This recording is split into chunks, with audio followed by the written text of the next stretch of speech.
శ్రావణ మాసం సోమవారంతో ముగిసింది. ఆఖరి శ్రావణ సోమవారం అమావాస్యకు శైవక్షేత్రాల భక్తులతో పోటెత్తాయి. బిడేఖండి రాంపూర్లో వెలసిన అతి పురాతన సిద్ధేశ్వర ఆలయం భక్తులతో సందడిగా కనిపించింది. సిద్ధుల ఆలయానికి వచ్చిన భక్తులకు అన్నదానం నిర్వహించారు.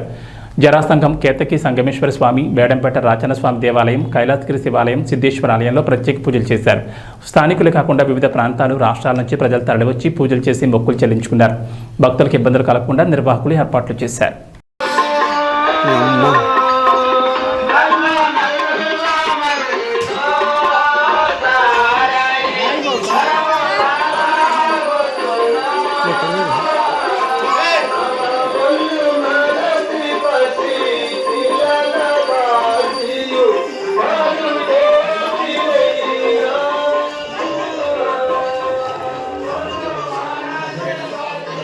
हाँ